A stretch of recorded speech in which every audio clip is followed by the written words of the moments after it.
नौकरी करने के बाद इंसान का दिल हटता है उन्होंने कहा तो मैं बिजनेस करूँगा, अपना स्वरोजगार करूँगा। जैसे मैं यहाँ भीलताल का हुआ तो आदमी सोचता है कब तक ये नौकरी करेंगे, कब क्या करेंगे। कभी अपना दीनदयाल होम स्टे है, बहुत सी सरकार की योजनाएं जिनके द्वारा हम लोग जो है अपना स्वरोजगार स्थापित कर सकें, यह है, और लोगों को भी रोजगार दें, ये हो गया। इसके अलावा कोई भी ऐसी स्कीम होती है, समाज कल्याण की पेंशन योजना, विधवा पेंशन, विकलांग पेंशन, दिव्यांग पेंशन, कोई भी हो, उनमें कोई भी आप लोगों को बताना हमारा कार्य होता है। इसका सेकंड पार्ट ये है, जिला विधिक सेवा प्राधिकरण में आपकी राष्ट्रीय लोक अदालत लगती है। लोक अदालत में अलग अलग केसों का निस्तारण किया जाता है, जैसे आपको पता ही है।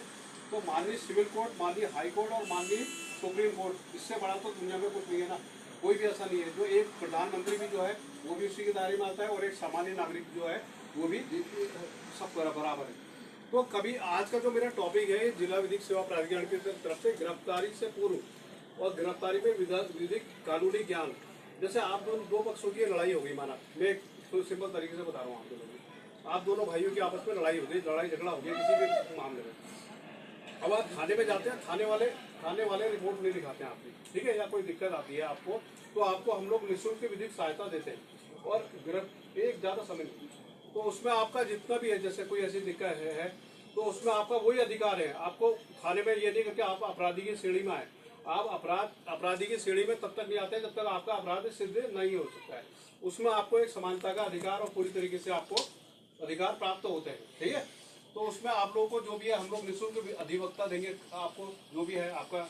अगर आप लोग 3 लाख रुपए से कम के आ रहे हैं, आप कोर्ट कचहरी के उसमें जाते हैं, तो आपको कितना शोषण होता है आदमी का, आप लोगों का ना, उसमें आपको अगर कोई दिक्कत है तो हमको आपको सरकारी वकील दे देंगे, और जो भी खर्चा होता है सब जिला विधिक सेवा प्राधिकरण का और राज्य विधिक सेवा प्राधिकरण, माननीय सुप्रीम हाईकोर्ट का और सिविल कोर्ट के द्वारा होता है। तो इसमें कोई बहुत सी ऐसी चीज़ें होती है, आप बताना चाहूँगा तो आप लोगों का समय नष्ट होगा, इसलिए मैं शॉर्ट में आपको बताना चाह रहा हूँ।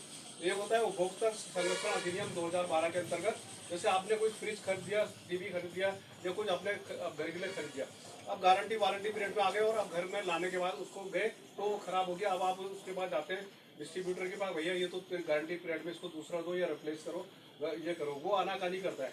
आप उसके ऊपर उपभोक्ता फोरम के अंतर्गत मुकदमा दायर कर सकते हैं। आप लेबर हैं, श्रमिक है, सभी श्रमिक हैं, बराबर हैं। तो कभी ऐसा होता है ठेकेदार आपको कोई शोषण कर रहा है, कुछ कर रहा है, तो वहाँ पर भी आपकी निःशुल्क मदद हो सकती है, ठीक है।